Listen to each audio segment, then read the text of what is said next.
Hey guys, it's G-Man here. Welcome back to a Dragonvale episode. Super excited about today. Today we got the Shockproof Dragon. That's right, we finally got the Shockproof Dragon.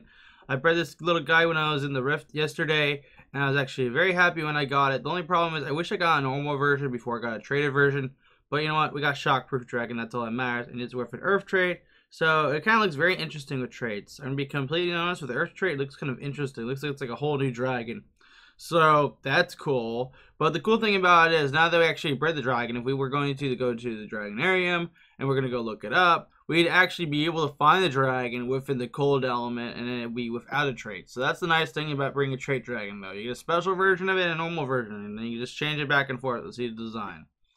So here's the young form, its teen form, and adult form. That's a weird animation. I'm going to be completely honest, that's a bit weird.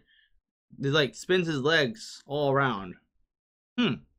That's interesting. It also shows some lightning effects, which is really cool. That's actually the first time I think they actually done that kind of thing with a rain element. Like, this is the first time they've actually used like the top of the Dragonarium or the top of the dragon to show like some weird animation or some unique animation or some cool animation. Depends. I think this is pretty cool animation. Of all the things they've done, this is interesting. Now, I'm wondering if this is a Blackfoot Studios dragon or a Deca Games dragon. I don't know. For right now, I'm just going to assume it's a Blackfoot Studios dragon. But, you know, I don't know. Could be totally different studio who made this. But, yeah, 12-hour breeding time, cold lightning, and I have an Earth trade. I wonder what it looks like with an Earth trade. Okay, that doesn't look too bad. That looks actually kind of neat. Interesting. That's pretty cool. Okay, but I'm going to take this guy to level 11. The only problem with it is I can't take it to level 20 because of the fact that Rift Dragons with traits actually cost way more food to level up than anything else. So I can only take it to level 11, so I won't be able to take it to level 20, max it out, and show you guys the max amount of gold you get from it. But you can probably guess by this number it's going to max out somewhere at 160 to above, or even possibly 130 above. It's not going to be probably in the 200 range. It's probably just going to be the 100 plus range. But yeah, let me actually keep this in my normal part because I do want to start breeding this over here and see if I can get myself a nice normal version of it. If I can do that, that'd be amazing. So what I'm going to do right here is going to breed Shockproof with my Cold Elder, and that way I'll have the best odds from it. So take Shockproof, where you at, buddy? And no, it's going to be at the bottom, isn't it? Because it's got a trait. Okay, there we go. And we're going to grab our Cold Elder, slap that together, and that is done. Hopefully we get it first time around. Maybe we'll get lucky and get it first time. Let me just skip this to see it. Nope. Okay, never mind. I'm going to save the rest of my gems. So, I got some fun things to just talk about with you guys today. First things first. Also, our next video is going to be a boulder shock, so that'll be pretty cool. Look forward to that. So, first things first, though. The first thing I want to talk to you guys is about pretty basic. I'm getting a new recording studio. Yay! I'm actually getting a whole room for a recording studio because we're actually doing a lot of changing around in my house and doing some things. I'm not going to go too much into detail, but I get to take one of my brother's rooms and turn it into a whole recording studio. So that's actually going to be... Give me 1 second here. Okay. But yeah, I'm going to take my brother's room and turn it into a whole recording studio since he's going to be doing stuff. So that's going to be exciting. Gonna have my own little room to record stuff in because I've been in just this room downstairs kind of just chilling.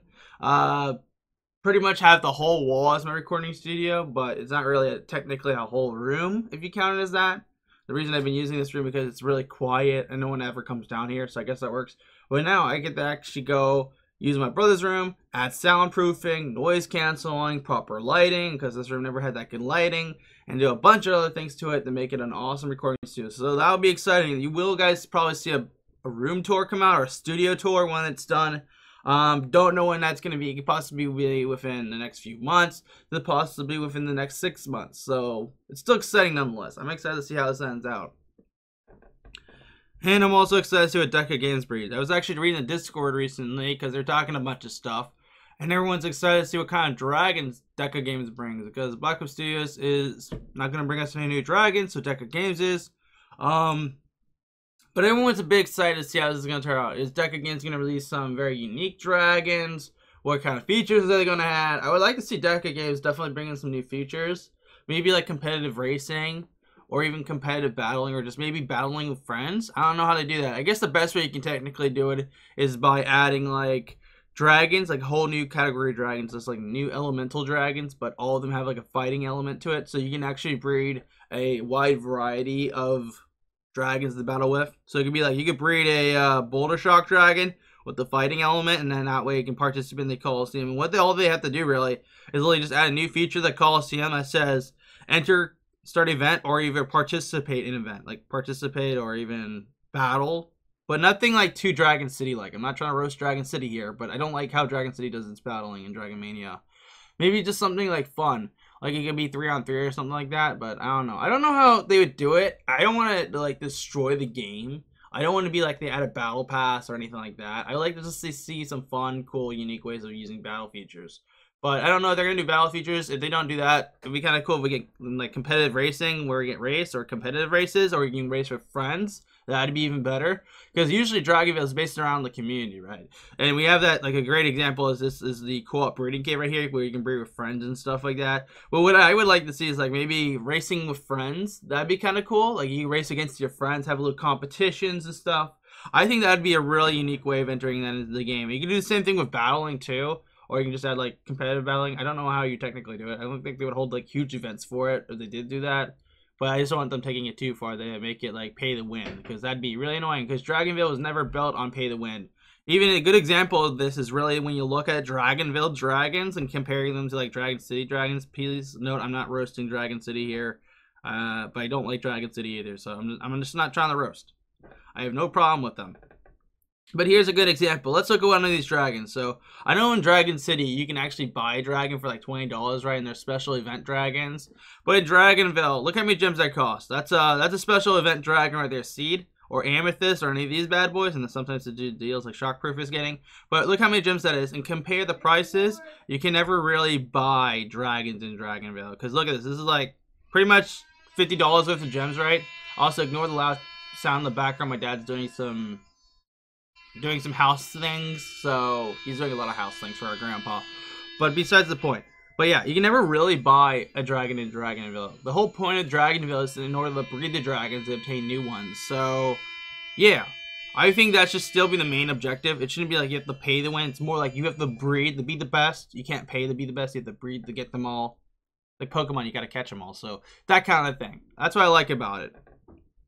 We'll see how they do that. If they don't have competitive battling, this, you know, casual racing with friends would be nice. I'd love to see that feature. I think that'd be really unique.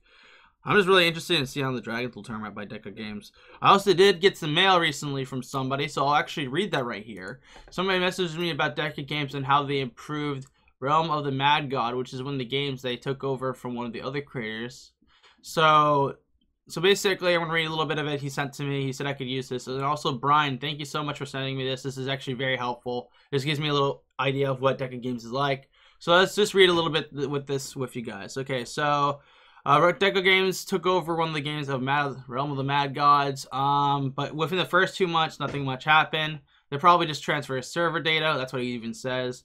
But my guess is that they were doing server transfer as well as developing new content. After the 2 months or so, they came out with a lot of content for the game, which included 3 really cool dungeons, new dungeons at that. I don't know in Realm of the Mad God if dungeons are important, but I looked into the game a little bit and it seems like dungeons have a really big effect on the game because it provides new loot, provides new gear, provides new equipment, provides all this cool stuff, provides new enemies. So I'm assuming 3 new dungeons is a big deal because it sounds like there's a bunch of new things to take on, new things to find.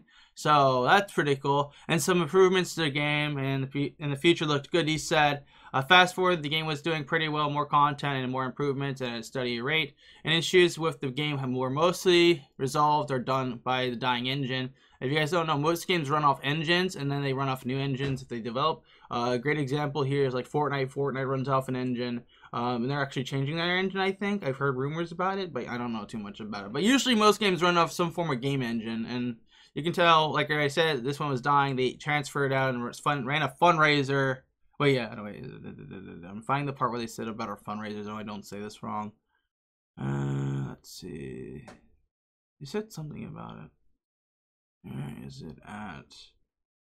If I can't find it, I'm just gonna say it was. Oh yeah, you know what? Here, they launched a campaign to fund the game being posted over a new game engine, and it was well received. Okay, so yeah, so basically they did a campaign and provided a new game engine, so that's a very good sign. So that shows right there they're gonna add new content, and also they like improving the game, fixing issues within the game, and also updating the game to a better form. So I wonder if they're gonna do that with Dragonvale. I don't know how Dragonvale works. I don't know if Dragonvale is a server-based game where it just runs off a server, or is it a game based off a game engine running off a server? So there's a lot of possibilities. I don't know too much about the game. But if they are doing the same idea as they did for Realm of the Mad Gods and adding like new stuff in a few months or even a few weeks or even a few days, that would be exciting to see what kind of content or dragons they provide and what improvements to the game they add. I'm hoping if they do these improvements, I would love to see the idea of removing hacks in Dragonvale, because I see, when I look on YouTube, guys, I see like most recent uploaded videos, and most of the times it's just me uploading a video for Dragonvale, but then there will be other people who upload Dragonvale video, like doing their own little video. Like my first Dragonvale video, I watched a bunch of people who do that. I watch other people who play Dragonvale. So, you guys want to start a Dragonvale channel? I'd like to see that. That'd be cool. But, because it's always good to have competition. That too. But the interesting fact is that I see a lot of, like, hack videos on Dragonvale, because there is ways to hack of the game. I don't know any of these hacks. I don't understand how hacking works in Dragonvale. But I don't say, don't hack at all, guys. Hacking your game makes your game boring. And there's like nothing to do, because if you hack the game, you're basically getting everything, and it's gonna make the game so boring after that. The whole point of Dragonvale is to collect and have a challenge when collecting. So yeah, but I just want to see them fix the hacks and stuff. I would love to see the whole recent uploads on YouTube stop saying Dragonvale hacked, blah blah blah. I love to see that removed. I would honestly love to see all those videos removed and see all those like ways of hacking the game being removed. That's what I want to see. I really want to see them patch that kind of glitch. And also the fact that most of the people who say Dragonvale hacked uses one of my Dragonvale titles from one of my videos, which is very annoying. For some reason, they decided it's a good idea to say Dragonvale hacked, G-Man's Park Tour 2017. I'm not kidding. They actually do that in some of my videos. They'll actually use my park or my video title. I just don't like that. It's like, isn't that not allowed? And also, don't hack. Yeah. But we'll see how that goes. I think I got everything done for today. I just realized I wasn't like paying attention to anything I was doing. So I guess how we'll end this video, it's pretty simple. Activate Legendary Dragon Wealth. I do want to work on the next video, which is going to be around the I don't know what I'm gonna say. It's Boulder Shock. I'm gonna work on that next. I want to get Shockproof Dragons video out first. Then I'm gonna work on the Boulder Shock Dragons video next. Luckily I have Kairos. Yeah, and then I can just reactivate that and do another video. So that's gonna be exciting. But if you guys enjoyed the video today, make sure to smash the like button, Dragon Punch that subscribe button, and thank you to all the members for supporting the channel. I cannot thank you guys enough, so thank you guys again for your amazing support. You guys are the best. Until then, G-Man out.